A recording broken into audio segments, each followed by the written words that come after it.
programa ay rated PGI. Patnubay at gabay ng Islam ay kailangan para sa mga hindi Muslim na mananood.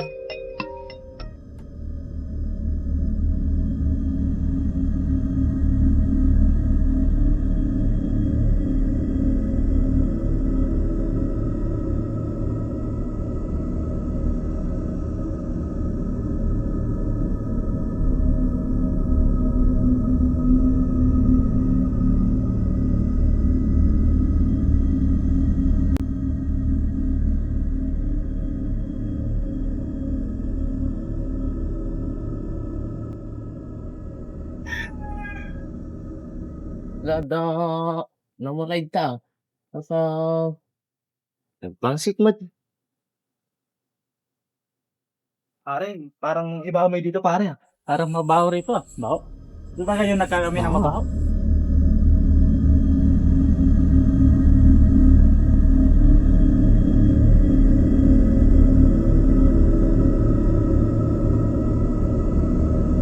Ang paniniwala sa mga samot-saring kababalaghan ang kadalasang nakapagliligaw sa tao sa katotohanan. Minsan, ito rin na nagdidikta sa kanila sa paggawa ng kamalian. Mga kahibangang tunay na kanilang pagsisisihan kung kanila lamang nalalaman.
Engkanto ang may kagagawan ng pananakit ng tiyan ng anak mo. Kailangan na kayong mag-alay. Hindi na ba? Bato-bato. Ang pag-iusapan ng engkanto na nakapanakit sa iyong anak. Madalas kasi maglaro yun dati sa bakuran si Mika. Pinababayaan ko lang naman dahil marami rin akong inaasikaso dito sa bahay. Hindi ko naman akalain na mauuwi sa ganon. Mae-engkanto siya. Malambing na bata yan si Mika. Nautusan na nga eh. Ewan ko ba dyan sa nanay niya? Matagal ko na sinasabi, huwag maniwala doon sa matandang mababarang na yon. Eh siyempre, i-invento kung ano maligno nakikita. Siyempre, yun ang trabaho niya eh. Naniniwala talaga ako. Minsan nga nung isinama ko sa likuran si Katuring, napahinto yung matanda. Natakot nga ako eh. May nakikita daw siyang mga maligno. Kinakausap pa nga niya eh. Malakas ang pwersa sa lugar na ito. Inumaninduwi ang pagtunggarong may gusong masong mga nilalang ng kalikasan na nilahan sa bato. Nakikita ko kayo.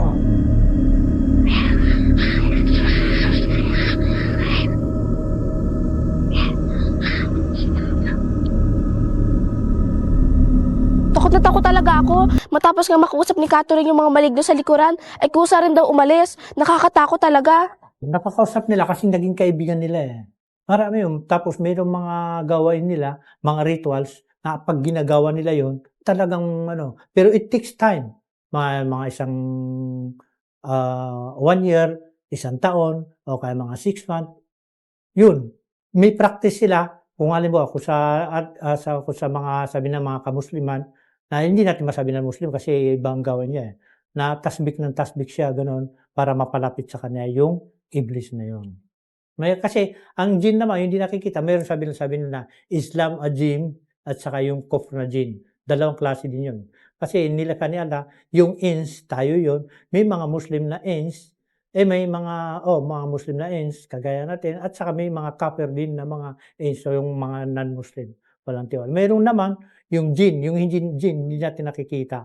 At may mga Muslim sa kanila, at mayroon naman hindi mga Muslim. Ngayon, ang delikado ro, pag naging kaibigan niya na yung hindi Muslim.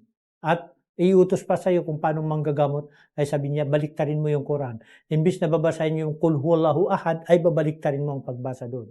Na, kasalanan yun. Ba't mo binabasa yung Quran na binabaliktad mo? Trabaho niya manakot ng manakot para siyempre buhay ang negosyo niya. Ay nako, yang si Victor, kunwari pa yung hindi naniniwala, pero siya itong takot na takot. Ako, takot. Yung bata nga namatay, hindi ako takot sa kanyang pagmumulto. Tapos ngayon, ako matatakot? Pambihira. Matatakot daw ako. Mika suffered dehydration because of an amoebiasis na nakita namin sa katawan niya. Kung sana agad dinala yung bata sa doktor, abay malamang na isalba agad namin ang buhay niya. Kaso, alam mo naman dito sa probinsya, marami pa rin ang mga naniniwala sa mga albularyo at sa mga mambabarang. Wala naman kipabayad sa ospital eh. Siguro, kapababayaan din namin, yun, nagmoto siya.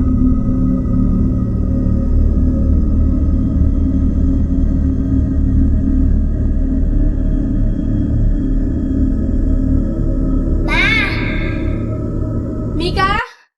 Anak! Minsan sa may bintana, bigla akong makakarinig ng boses na para bang naglalaro. Sa unang tingin nakikita ko siya, pero pag pinagbasdan ko, wala naman. Sa multo naniniwala ako. Yung tatay ko palagi ko nakakausap sa panaginip. Halos 3 beses sa isang linggo. Minsan gabi-gabi pa nga eh. Pinakahuli itong si Mika. Minsan pag uwi ko sa trabaho, makikita ko na lang na nakahanda na yung tsinelas ko. Si Mika lang ng anak ko lang gumagawa nun eh. Nakalulungkot isiping napakarami pa rin mga Pilipino ang bulag sa katotohanan at patuloy na pinagtatakpan ang mga himala at kababalaghang dulot ng kanilang mga imahinasyon.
payo ko doon sa mga naniniwala sa mga hula-hula o yung mga sugal para manghula siya at doon sa mga taong nanggagamot ay tigilan na yon at siya ay gumamot na galing sa Quran mismo kasi meron naman diyan sa Quran na mga gamot.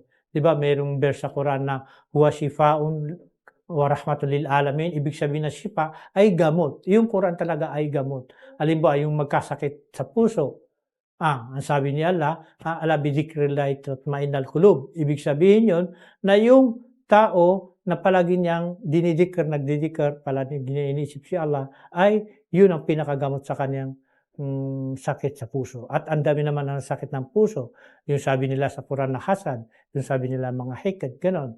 At ang pinakagamot noon ay palagi kang connected kay Allah at aking hinihingi sa mga manghula na huwag sila maniwala dyan at ang tao rin huwag maniwala dun sa manghula dahil ang gumagawa noon ay si Iblis para lang maligaw ang tao at hindi manampalataya kay Allah at ang kanyang paniniwalaan na yung taong gumagawa doon at siya ay sa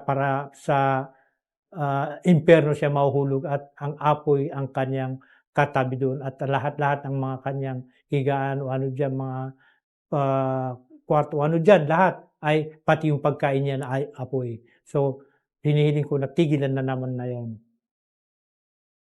Pare, parang iba may dito pare. Parang mabaho rito ah. Baho. Di ba ngayon nagkakami ng mabaho?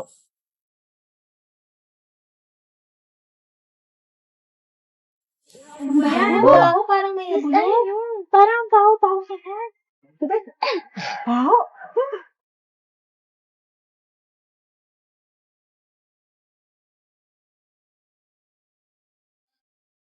كلا إذا بلغت التراقي وقيل من راق وظن أنه الفراق والتفت الساق بالساق إلى ربك يومئذ المساق فلا صدق ولا صلى ولكن كذب وتولى ثم ذهب إلى أهله يتمطى أولى لك فأولى ثم أولى لك فأولى. Gaya nga ng kasabihan, ang kamatayan ay tulad ng isang magnanakaw. Tunay na hindi mo ito malalaman kung kailan darating. Ang pagkalibang, pagkalimot, at pagkahumaling sa mapang-akit na aliw ng mundo ay walang pasubaling tinatangkilik ng tao sa pagbilang ng oras, pagdaan ng araw, at paglipas ng panahon. Kung naririnig lang sana nila ang nakapanlulumong panaghoy ng kaluluwa, kung nakikita lang sana nila ang paghihirap ng kanilang mga mahal sa buhay, kung nalalaman lang sana nila ang nakapanlulumong patutunguhan, kung inalam lang sana nila ang katotohanan, wala na sanang gigising at mahihirapan isang gabi sa piling ni Malikul Maut.